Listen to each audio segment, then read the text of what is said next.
O capítulo 1187 de One Piece trouxe acontecimentos bombásticos. Quem é da tropa do Sanji com Haki do Conquistador e sempre confiou que o cozinheiro despertaria a habilidade, já deixa nos comentários a coroa, porque o inevitável tá prestes a acontecer. Também tivemos confrontos incríveis e a promessa da batalha mais aguardada de todas, onde, infelizmente, Luffy na quinta marcha conta com uma vantagem absurda que ninguém percebeu. A nova habilidade de Munerona tem um segredo insano que o conecta a um dos elementos mais misteriosos de One Piece e promete uma grande revelação. Também vamos falar da genialidade do Oda na composição desse capítulo e suas dualidades. O detalhe alarmante sobre o retorno da Gunko que alguns preferem esconder. Além da diferença na forma como a presença de Imu-sama influencia os poderes de Killingham e Sommers. Por fim, as palavras de Coppergaban e um aprofundamento em seu haki da observação fantástico, capaz de enxergar além da complexidade de personagens como Shanks e Sanji, que nesse capítulo tem um enorme destaque. Mas, antes de iniciarmos o capítulo 1187 de One Piece, temos uma solicitação de capa muito bem escolhida por Eiichiro Oda, porque os elementos presentes aqui conversam diretamente com os acontecimentos finais desse capítulo. Essa decisão não é por acaso e carrega muito significado. O capítulo começa exatamente de onde o anterior terminou, o incrível avanço de Monkey D. Luffy contra o Rei do Mundo Nerona Imu. Temos uma sequência de painéis bem desenhados, expressivos, que culminam na consequência do ataque. Para o espanto de Loki, o golpe de Luffy acertou em cheio o Soberano, que é lançado através da vasta extensão de Elbaf em um impacto brutal que ecoa por toda a floresta. Nerona Imu, mesmo jogado para longe, responde à investida de imediato. Em um rápido contra-ataque, ele projeta pequenas chamas de Omen, ou Maki, que curiosamente me lembram muito o Caosfer de Castelo Animado. E como a gente sabe que Oda tem como referência trabalhos do Hayao Miyazaki, fico me perguntando se essa foi a inspiração. Logo em seguida, após Imu explodir em meio às árvores de Elbaf, Loki reconhece a força do ataque do Luffy, mas não quer perder a compostura, a pompa e nem a oportunidade de se gabar, porque segundo ele, esse golpe só foi possível devido aos danos significativos que o Príncipe dos Gigantes havia desferido no oponente. Luffy não tá nem aí pra isso. Simplesmente ignora o comentário porque sua preocupação está voltada para os ferimentos do Loki, que mesmo se fazendo de durão, está em uma condição complicada. Ele já havia entrado nessa batalha gravemente machucado pelas ações do Shamrock, sofreu ataques que eu julgaria fatais e ainda assim se recusa a recuar para proteger o país que tanto recriminou. Essa fala do príncipe ressalta como ele confia na sua durabilidade absurda e deixa claro que não pretende desistir da luta. É exatamente nesse momento de leve distração que as pequenas chamas projetadas por Imu entram em ação e se fixam na altura dos ombros de Luffy e Loki. E quando eles notam essas figuras, Nerona Imu surge e parte novamente para a ofensiva, decidido a revelar o verdadeiro alcance do seu poder. Ao projetar o Omen entre os dedos entrelaçados, as chamas recebem uma ordem do Soberano para se espalhar como um incêndio em direção ao peito de Loki. Exatamente o mesmo ponto que havia sido perfurado pela poderosa Nêmesis momentos atrás. Acho muito legal como essas pequenas chamas parecem ter vida própria e criam uma interação bem divertida, mesmo em um cenário tão tenso. E então, o Oda nos entrega um painel que à primeira vista não diz tanto, mas me parece muito importante. A chama entre os dedos de Imu lembra muito um guizo, um pequeno sino. Tem até uma onomatopeia que remete ao tilintar dele, reforçando toda a temática musical que temos visto recentemente, tanto no que diz respeito ao passado do Brook, quanto na própria invocação de Imu no território de Elbaf. Mas o que chama muita atenção é que conectar Imu a um sino remete diretamente ao lendário e muitas vezes esquecido Oxbell, o sino dito como sagrado, mantido na praça de Marineford, que originalmente pertencia ao antigo navio de guerra Oxloids, cuja única menção ocorre no capítulo 594, mas eu ainda acredito muito em sua importância no passado. Diria até que ele foi o fabuloso navio do primeiro pirata Joy Boy, ou quem sabe de Dave D. Jones, talvez do próprio Imu-sama, em uma época em que ele conseguia ficar perto do mar. Enfim, o Luffy, sugerido por Silvers Rayleigh, que conhece a verdadeira história do mundo, toca o sino 16 vezes, que é exatamente o número formado pelo nome de Imu em Goroase. Ele faz isso para agradecer pela era que se passou e anunciar a nova era que se inicia, mas também com o significado de que ele próprio, Luffy, é uma ameaça que se aproxima. Teria o imediato do antigo rei dos piratas feito o garoto do chapéu de palha e enviar uma mensagem de intimidação direta para Imu? De todas formas, o número 16 está relacionado ao soberano e também ao sino. Agora, o elemento sino, que já tinha conexão com o número 16, também ganha proximidade e relação com Imu-sama. Isso é algo que vale muito a pena prestar atenção, porque me parece uma promessa oculta de importância futura. E desse simples movimento, o soberano pronuncia uma única palavra extremamente poderosa. No mesmo instante, uma lâmina colossal se projeta de sua mão e imediatamente atravessa o ponto onde as chamas atingiram o corpo de Loki. É como se existisse uma conexão instantânea entre o sino de fogo de Omen, concentrado na mão de Imu, e aquele que se espalhava pelo gigante, permitindo que o golpe fosse conduzido diretamente ao alvo, causando um dano simplesmente absurdo de maneira quase imediata. E se o visual desse momento já foi insano, vocês vão ficar ainda mais surpresos com o que se esconde no texto.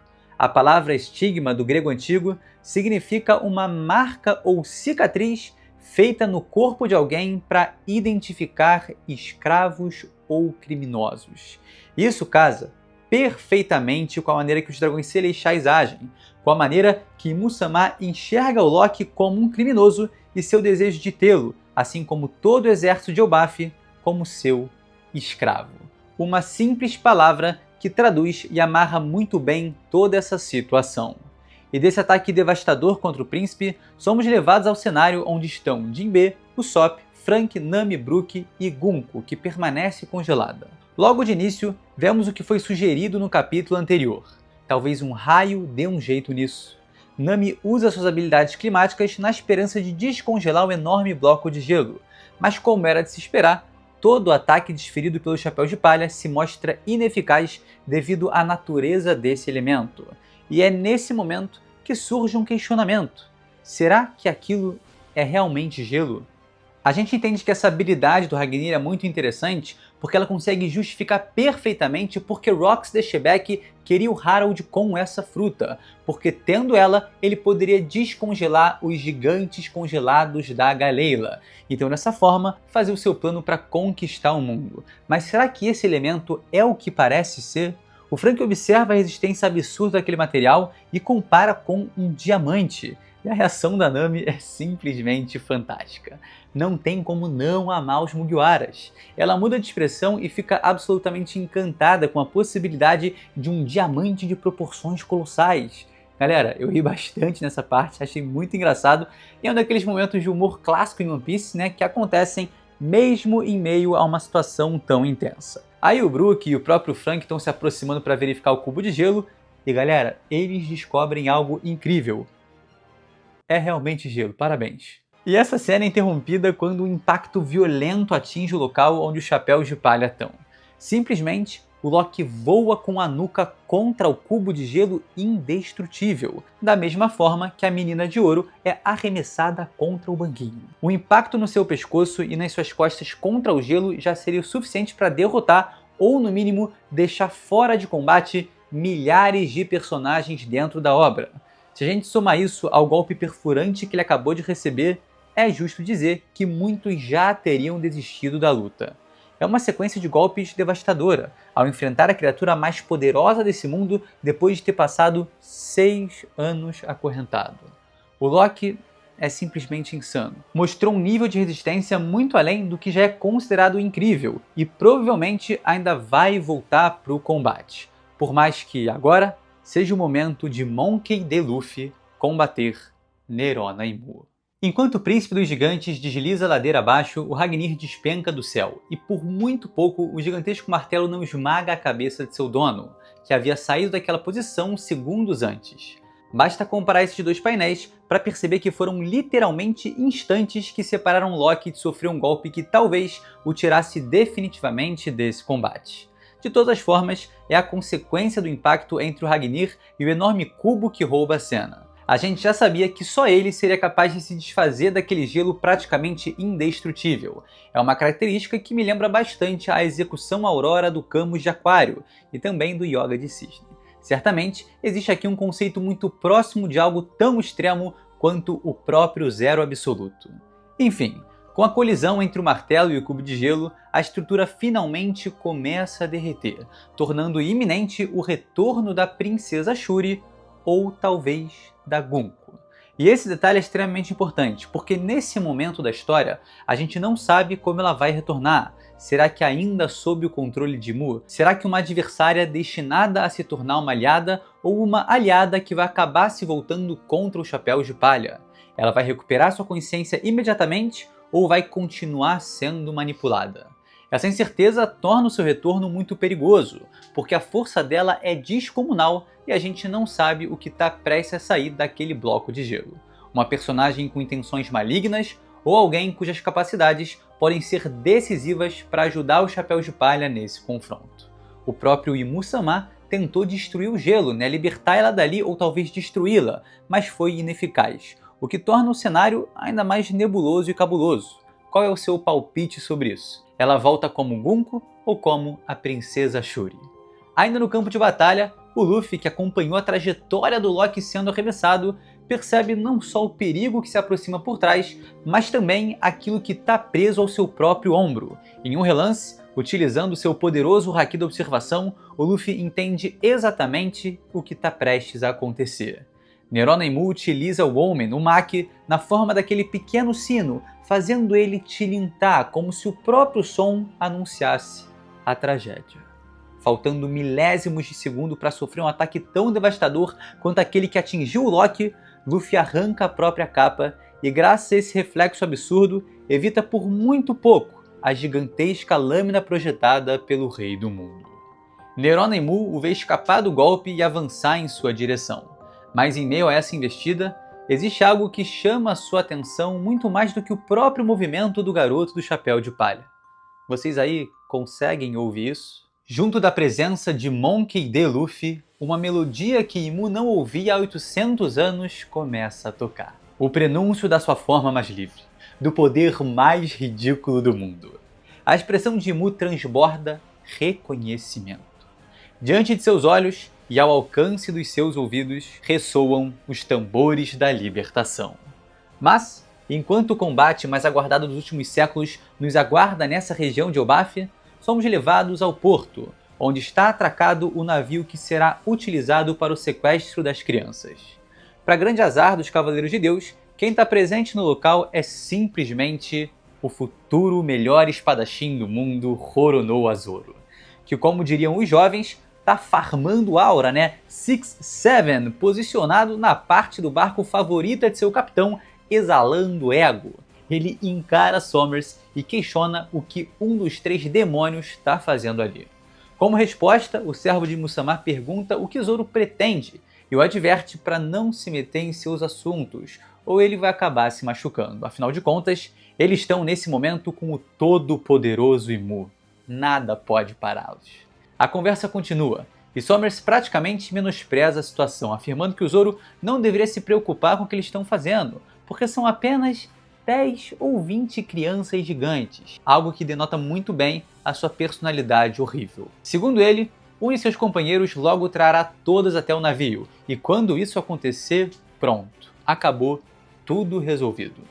Mas o Cavaleiro de Deus parece não ter entendido exatamente quem se coloca à sua frente, e nem o outro obstáculo que se faz presente contra Killingham. E aqui, a gente tem um daqueles momentos que eu acho fantásticos, maravilhosos e que são de profunda importância em One Piece. O Zoro responde com absoluta tranquilidade que isso é uma grande coincidência, porque um dos membros do seu bando também está indo em direção à vila, e inevitavelmente vai encontrar o companheiro de Sommers, que no caso jamais chegará onde eles estão agora, simplesmente porque ele vai morrer. Essa é a confiança absurda que Zoro deposita no Sanji, que é a mesma confiança que o cozinheiro sempre demonstrou ter no espadachim. Quando o Sanji sabe que o Zoro foi resolver um problema, ele tem certeza de que aquilo vai ser resolvido. Da mesma forma, quando o Zoro sabe que o Sanji foi cuidar de alguma situação, ele confia que ela vai ser solucionada. Existe entre os dois uma admiração e um respeito gigantesco, algo muito maior do que a rivalidade. Como fã de One Piece e dos Mugiwaras, eu fico muito feliz de poder comemorar a evolução dos dois, de cada um à sua própria maneira, tal como qualquer outro tripulante. Eu sei, sempre vai existir alguém para escolher um lado, Zoro ou Sanji, quando na verdade a própria obra está constantemente dizendo que não é sobre Zoro ou Sanji, mas sim sobre Zoro e Sanji, as asas do futuro rei dos piratas. Ter um personagem favorito é completamente normal, é maravilhoso. O Sanji é o meu favorito, mas o Zoro também me inspira em diversos aspectos da minha vida. O lado que eu escolho, cara, é o lado do chapéu de palha. Os dois personagens são extraordinários e cumprem seus papéis de forma impecável, cada um sendo perfeito dentro de sua proposta. Eu acho que a experiência com One Piece fica muito mais rica quando a gente deixa de tentar definir quem é melhor nisso ou melhor naquilo e simplesmente passa a apreciar o que cada um representa. São personagens completamente diferentes, únicos, especiais e que hoje, acima de tudo, dividem o mesmo sonho que nós leitores: ver Monkey D. Luffy se tornar o rei dos piratas. Ao ouvir essa declaração, o Sommers cai na gargalhada e avança contra o Zoro, afirmando que o espadachim não faz ideia do quão invencíveis eles se tornaram. Ele recebeu o fortalecimento proporcionado pelo Maki, ou Omen, e agora também ostenta essa espécie de auréola negra espiritual concedida por Imusama. E mais à frente, a gente vai fazer uma comparação muito interessante com o Killingham e essa auréola. Em sua visão, ele realmente se tornou invencível, porque está sendo constantemente fortalecido pelo poder do seu soberano, está mais que 100% regenerado, tem imortalidade, suas habilidades atingem outro patamar quando se encontra sob influência de Imusama, mas, meu querido, é o Zoro que está na frente dele. Ele tomou um golpe poderosíssimo de Imu, vai para a luta nerfado, ferido, mas é simplesmente Roronoa Zoro. Então, impulsionados pela confiança inabalável do futuro melhor espadachim do mundo, somos lançados diretamente para a Vila Oeste, onde Zaza está azaralhando toda a região. A criatura se mostra exatamente aquilo que Killingham prometia e até mesmo teme: o pesadelo mais poderoso que ele poderia invocar. Quem se apresenta para o combate é Sanji. Ele analisa a situação, acende calmamente seu cigarro diante de um adversário que provoca chuva e é composto majoritariamente por água, um elemento que, em teoria, joga completamente a favor de Killingham e contra o nosso cozinheiro, já que as principais técnicas de luta dele são baseadas em chamas. Mas existe um detalhe nessa sequência de painéis que eu considero muito interessante. O Oda faz questão de posicionar o Sanji em um cenário muito complexo para o personagem, onde seus valores estão em xeque e famílias sofrem pelos próprios filhos, muito diferente do que ele viveu com os Vinsmokes. Esse momento faz a gente voltar para a capa do capítulo. Durante toda a sua infância, ele foi tratado como o patinho feio, o filho rejeitado, aquele que sempre teve à margem da Germa 66. Por isso, trazer toda essa temática familiar para um cenário em que o Sanji assume o protagonismo acrescenta uma camada emocional muito forte que conversa diretamente com a história do personagem e que vai ganhar ainda mais destaque. Sanji mal tem tempo de aproveitar o cigarro que acabou de acender. Percebendo a urgência da situação, depois de analisar o que precisava ser analisado, ele simplesmente parte contra a origem de todo o mal, o verdadeiro culpado nessa situação, dando então título ao capítulo, que eu também acho que carrega uma dualidade interessante, porque também pode ser atribuído ao próprio Imusama, que de fato é, acima de todos, a origem de todo esse mal, o verdadeiro culpado por todo esse cenário. Sem perder um segundo, Sanji dispara em direção ao inimigo com um chute violentíssimo, em um único movimento que lembrou muito a formosa bicicleta do Olise contra a Suécia. Killingham consegue defender utilizando seu tridente e a fumaça em volta de seu pescoço me chamou a atenção. O Hagoromo da fruta despertada do Killingham aparece escuro, negro, diferente do original, que é claro e isso só mudou após a aparição de Musamá. Essa mudança pode ser consequência direta da influência do Maqui, do Omen concedido por Imu, mas ao invés de entrar uma auréola como no caso do Somers, só há uma fumaça ali que ficou escurecida. Vale lembrar, tá, que diferente do contato direto que ele teve com o Somers, o Imu e o Killingham não tiveram contato direto, porque quando isso foi acontecer, o Sanji ganhou tempo e o Loki apareceu interrompendo o avanço de Imu. Mas de todas as formas, o Killingham também está sendo fortalecido por esse poder, recebendo uma amplificação de suas habilidades, e é perfeitamente possível que essa alteração visual faça parte dessa transformação. E o desejo do Sanji agora é transformar o Cavaleiro de Deus em purê de batata, porque derrotando ele, todo o perigo presente no cenário simplesmente desaparece. O Killingham reconhece a força do Sanji, mas mesmo admitindo esse poder, faz questão de estabelecer uma grande diferença entre os dois. Existe uma enorme distância entre ser resistente e ser verdadeiramente imortal. Afirmação essa a qual Sanji responde: "Eu conheço a fraqueza de vocês", se referindo ao uso do Haki do Rei como ferramenta para superar essa imortalidade. Killingham acha graça disso porque o cozinheiro está implicando em seu discurso que tem as qualidades de um rei e é capaz de usar o Haki do Conquistador, algo que o servo de Musamá duvida e responde com risadas, além de um poderoso ataque, que vale notar, está revestido com o Omen de Musamá, ressaltando a evolução de sua força. E aqui a gente precisa deixar bem claro, ele está muito mais poderoso. Poucos momentos atrás, o Sanji desferiu um chutaço na cabeça do Killingham e o derrotou com um só golpe. Mas agora o desafio aumenta. O seu adversário está com seus poderes elevados a um novo patamar.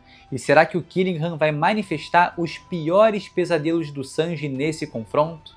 Será que veremos representações de seus irmãos, seu pai, em uma forma completamente monstruosa? Visto que na sua luta contra o Queen Onigashima, a gente viu os poderes dos seus irmãos representados no seu adversário, é possível que dessa vez a figura que vai aparecer ali para complementar o desenvolvimento do Sanji seja exatamente a figura de Vinsmoke Smoke Judge, que também, para o Sanji, é a origem de todo o mal, o culpado de tudo. Nesse momento em que o confronto físico se intensifica, a batalha mental ganha mais camadas quando temos finalmente revelado o que o Scopper Gaban disse para o Sanji. E as implicações desse diálogo são simplesmente fantásticas. Tem vídeo aqui do canal de 2016, 10 anos atrás, onde a gente comenta sobre o Sanji despertar o Haki do Rei. Ao longo de muitos anos, eu defendi essa ideia e, mais importante, tive fé que iria acontecer. E agora, galera, tá mais perto do que nunca. O poder latente já tá ali, agora só falta o despertar. Você tem o potencial. No entanto, por algum motivo, você nutre uma perigosa desvalorização de si próprio. Você também precisa se tornar um rei, se realmente quiser fazer do Luffy o rei dos piratas. E essas palavras do Gaban trazem diversos elementos que precisam ser analisados. E antes de mergulharmos fundo no Sanji, vale a observação. O Gaban tem uma capacidade absurda de haki da observação, principalmente no que diz respeito à leitura de emoções. Olha que legal. O Gaban reconheceu os sentimentos do Shanks e o acalmou com palavras que também servem perfeitamente para o Sanji. Você e esse seu péssimo hábito de se culpar pelo seu nascimento. Não é exatamente dessa mesma fonte que vem a autodepreciação que o cozinheiro tem por si? O Sanji foi abusado de forma física e emocional quando criança. Um sentimento de inferioridade cresceu dentro dele e se estabeleceu uma trava emocional devido à sua família. Ele se vê como uma falha porque foi assim que ele foi tratado pelo pai e, consequentemente, pelos irmãos desde que nasceu. Desde antes de se entender como gente, de saber o que é ser alguém, ele já se enxergava como um fracasso. Sua mãe morreu sem que ele pudesse fazer nada. Ele saiu para o mar sozinho quando não tinha nem 10 anos de idade. Encarou um pirata que prometeu o matar e mesmo assim continuou convicto ao seu sonho, sem hesitar nenhum momento perante a morte. Sobreviveu graças a esse homem, mas sente que por sua culpa, Zeph perdeu a perna e principalmente perdeu seu sonho. Sanji carrega uma culpa enorme por simplesmente ter nascido como nasceu. E esse complexo estabelecido desde antes dele se entender por gente é algo que vai fazendo ele interpretar os outros eventos da sua vida como algo que ele é responsável, mas não é. E o mais incrível é que esse traço de personalidade, de caráter dele, está presente desde os primeiros capítulos em que o personagem é apresentado. No arco do Baratie, há quase 1150 capítulos. 28 anos atrás, o Oda já tinha estabelecido isso através das palavras do Zeph sobre convicção no capítulo 66. Curiosamente, logo no capítulo 66, tal como o número que carrega sua família. Até mesmo um homem repleto de armas poderosas pode ser atravessado pela lança da determinação cega. Mas eu conheço um tolo que está enferrujando sua própria lança. O desenvolvimento do Sanji ficou muito claro no arco de Whole Cake Island devido à exposição da sua família. Em Wano, há o confronto extremamente significativo contra o Queen, onde o Sanji enfrenta representações de seus irmãos e até a si próprio quando o Cyborg utiliza os poderes de seu alter ego Stealth Black. A batalha física é insana, mas a mental é ainda mais dura e é o que dá o combustível para ele conseguir se sobressair e superar o seu adversário. Ali, o Sanji se questiona que tipo de pessoa o rei dos piratas precisa do seu lado. Ele próprio diz que não sabe ao certo a resposta, mas mesmo assim vai lutar, dando margem para um desenvolvimento em busca de uma resposta que parece chegar agora. Um guerreiro da ciência? Um homem gentil que não fere mulheres? O que o Sanji precisa ser para Luffy se tornar o rei dos piratas é exatamente o que Scopper Gaban sugere. Você também precisa se tornar um rei. Afinal de contas, sem você, Sanji, seu capitão jamais realizará o seu sonho. Ou seja, o Sanji ainda está num processo de desenvolvimento, de entendimento. Ainda precisa entender os efeitos dos genes em si, o que isso faz com o seu corpo. Parar também com o péssimo hábito de se culpar pelo seu nascimento. Ele precisa matar essa dúvida e assim se tornar um conquistador. E assim se tornar uma lança tão afiada como ele nasceu para ser. O Sanji é, ao meu ver, o personagem mais bem escrito de One Piece. E já que a galera gosta de comparação, eu prefiro trazer aqui uma reflexão. Talvez o Zoro seja o que todos nós queremos ser, e o Sanji o que muitos de nós de fato somos. Humanos, complexos, repletos de insegurança e medos que às vezes é melhor guardar e esconder do que de fato lidar. Eu vejo tudo como uma grande lição. Quantos limites, quantas travas a gente já se autoimpôs que dificultaram que a gente evoluísse, se tornasse melhor. A história do Sanji ajuda a gente a entender isso. Ele é um personagem absolutamente humano, relacionável e, portanto, encantador. Toda essa questão de trabalhar o nosso passado para viver um presente e um futuro melhor é algo tão aplicável em nós leitores que eu só consigo, agradecer ao Oda pela escrita do personagem. Eu também acho incrível que as batalhas mais intensas do Sanji tenham sido contra si próprio, contra seu passado, contra fantasmas que habitam o seu coração e que os seus power-ups tenham tanta carga simbólica que acompanham o desenvolvimento do personagem e sempre o impulsionam para frente.